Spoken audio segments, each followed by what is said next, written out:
Jadi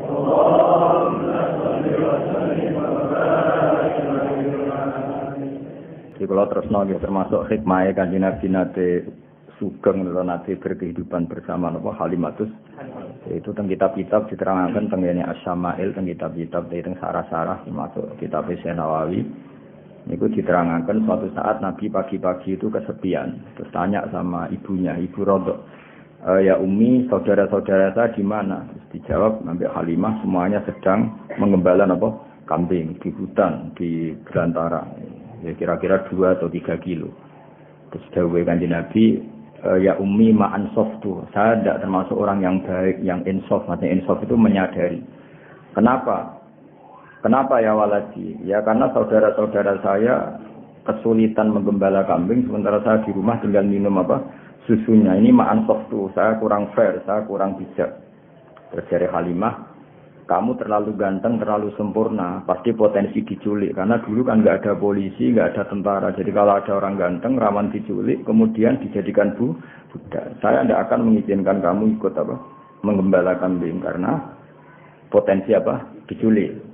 Nah, semenjak itu Nabi pun ngendikan hasbiyallah wa ni'mal wakil. Jadi semenjak itu Halimah kaget. Karena itu kalimat pertama yang didengar tentang nilai-nilai religi. Hasbiyallah wa ni'mal wakil. Sudah saya pasti dicukupi oleh Allah. Akhirnya diberi izin untuk ikut menggembala.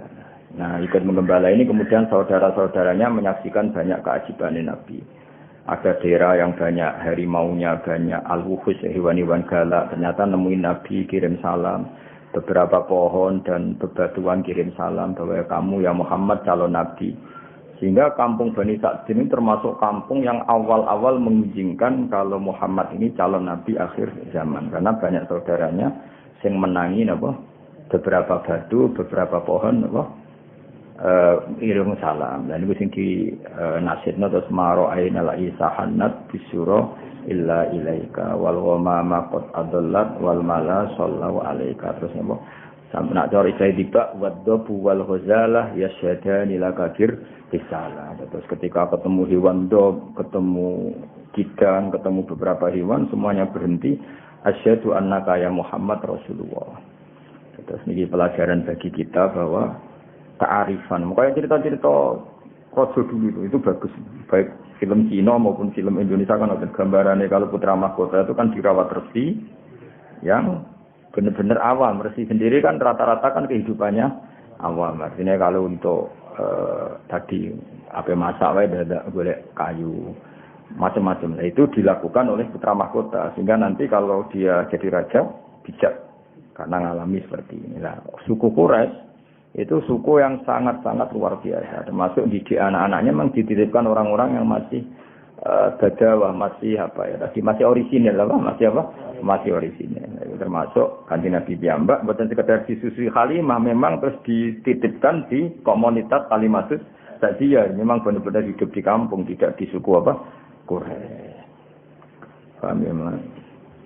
Jadi jelas ya terus benar-benar Nabi berkehidupan ala mereka sehingga roh rasanya kangelane yang wedhus macam-macam. Pun kula terusne. Wa kana sallallahu alaihi wasallam iku yasidbu lan ana sapa nabi yasidbu. Iku berkembang sapa nabi fil yaumi ing dalam sedina sabab sobi kaya perkembangane cilik fisari ing dalam sawulan. Ki ana yaten kelan pertolongan robbani yaten kang kuasa kepangeranan. Fakoma mongko jumeneng sapa nabi ala kodame ing atase gamaan lorone nabi. Ya ala kodame ini ya nune dibuang mergo napa mudhof teng kodame iki. Dadi nabi iso ngadeg fi salasin. Umumnya orang itu kan iso mlaku misalnya umur 9 bulan. Nabi cukup 3 bulan. Wa masa fi khamsin ya. Kalau tadi umumnya iso mlaku kan berapa? Mboten mlaku. Tahun paling cepat 9 bulan. Wa masa fi khamsin nabi iso tindak fi khamsin wa qawiyat fi tis'in. Jadi kamane Nabi mulai andan-andan iso berdiri 3 bulan ya. Terus kuat tenan saged mlaku fi tis'in minas syuhur. Umumnya bayi kan jalan setahun, Nabi cukup dinten 9 bulan. Di fase nutki kelawan wis fase ngendikane kuwahu tur sampai kuwan nutki. Jadi Nabi boten ate belo, dari mulai cilik pun boten belo. Memang ya wis ajaib no iki napa bi fase nutki kuat. Wasak kolan bedel utawa buka sapa al malakani malaikat loro sadrohu ing dadane Nabi Asyarifah kang mulya. Ladaiha ana ing ngarepe Halimah.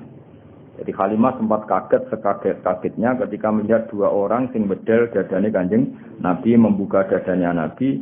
Iku Halimah ngerti, perso dilihat dari jauh tapi cara wong Jawa iku cara wong Jawa teleleken. Maksudnya menghalangi serai wong dua orang itu sangat ganteng, ada nurnya sehingga Halimah mendelok dan beliau nganggep iku kematiannya Kanjeng Nabi Muhammad sallallahu alaihi wasallam. Ternyata wa akhraja lan ngetokno sapa al malakani wa akhraja lan ngetokno sapa al malakani min sanging Nabi ala kotan ing segumpal jamawiyatan kang basa getih. Wa azala lan ngilangi sapa al malakani min sanging Nabi ngilangi khasbe setoni ing jatah anane setan.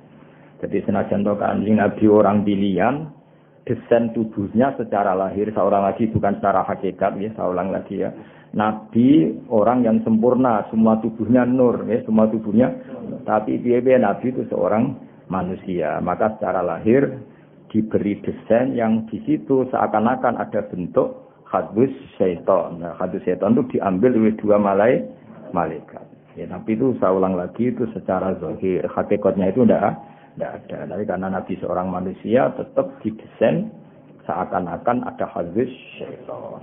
Nah, ini memiliki diterangkan seperti wasaqqal malakani sadrahu syarif ladaya wa akhraja minhu alaqatan damawiyah wa azala minhu hadis syaitan. Wa azala lan ngilangi sapa al malakani min sangking Nabi hadis syaitan ing bagian jatah setan. Wa bisal silan kelawan salju salah ngebisi sapa malakani ku ing Kanjeng Nabi.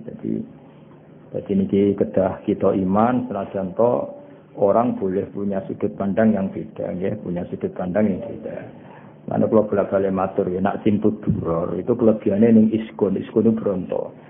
Sayyid Ali Al-Habsyi itu enggak percaya peristiwa itu terjadi. Beliau ngendikan ketika dua malaikat membedah dadane Nabi itu murni menambahkan hikmah.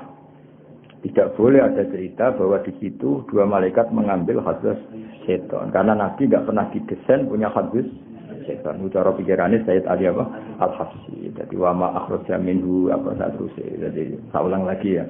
Cara pikirannya Habib Ali Al-Habsyi itu malaikat mengoperasi Nabi ketika masih di Bani Sa'din atau di Halimati Sa'diyah. Itu murni mau menambahkan hikmatan keimanan, tidak mengambil hadis setan karena Nabi tidak pernah didesain punya hadis setan.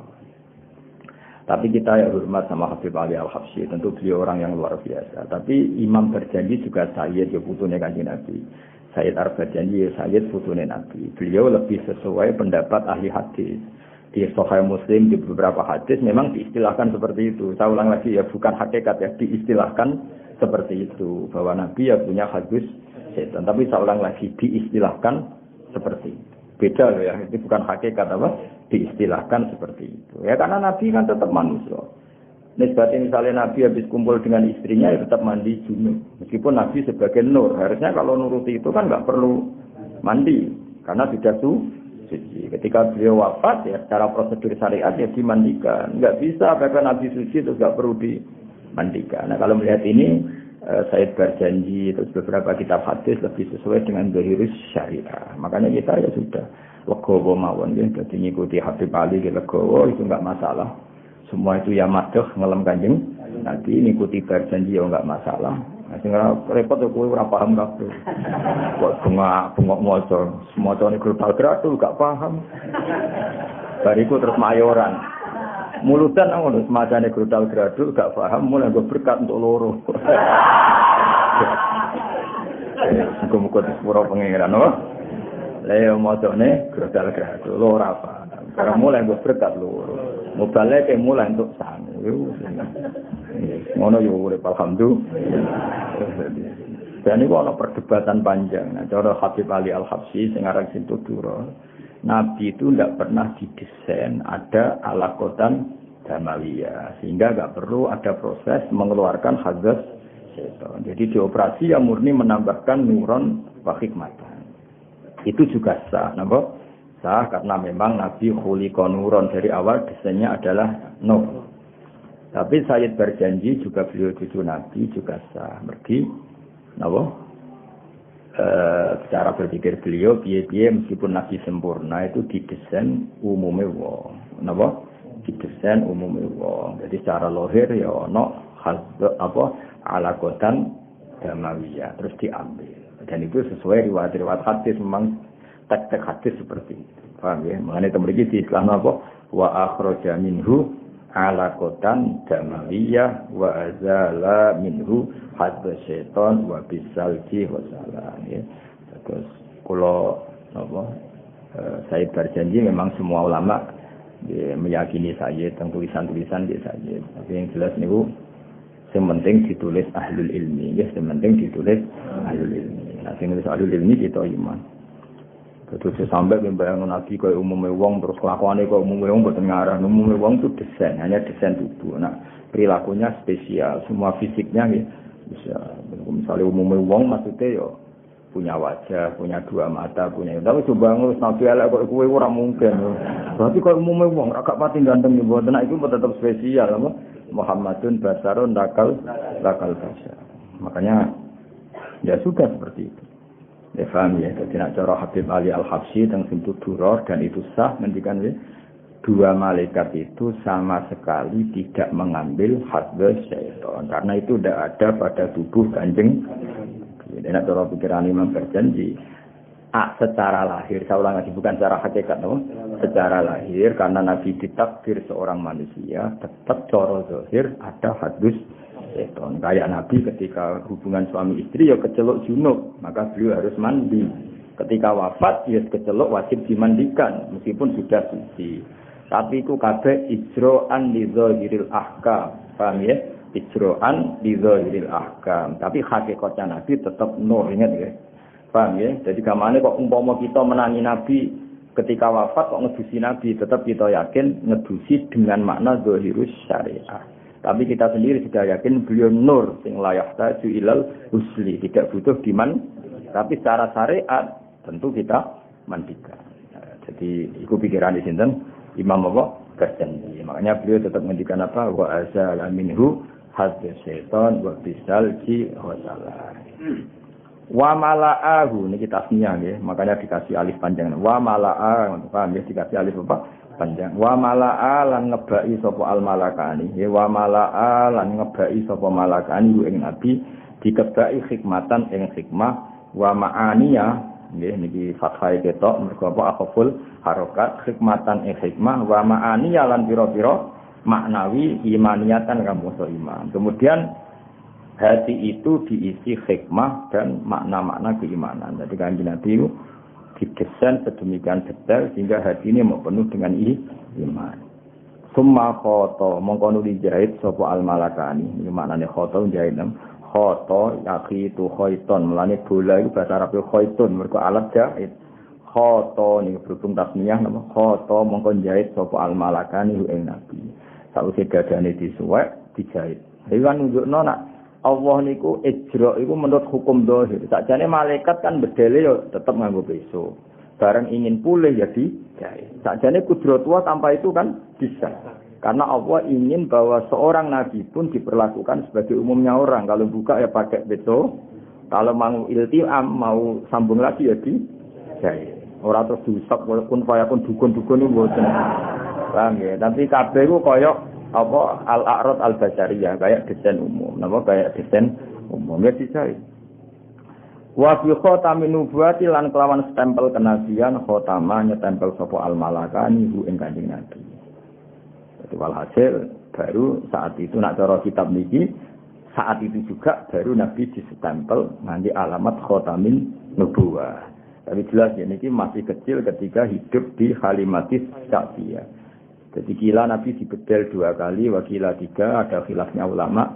Yang kedua ya sudah besar ketika mau dimi'rajkan apa? Mau dimi'rajkan. Wa wazana lan nimbang sapa al malakani hu ing Nabi. Wa wazana lan nimbang sapa al malakani hu ing Nabi farajaha.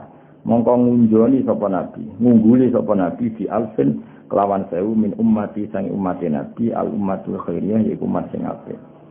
Jadi gampangannya kebaikannya Nabi diukur dengan ribuan umatnya yang baik tentu masih unggul dengan kebaikannya Kanjeng Nabi. Jadi satu Rasulullah itu dibanding ribuan umatnya yang baik, tentu masih rojaha dan kebaikannya Kanjeng Nabi. Jadi farojaha bi alfin min ummatihil ummatil khairiyah. Ya tentu dibanding umat yang baik.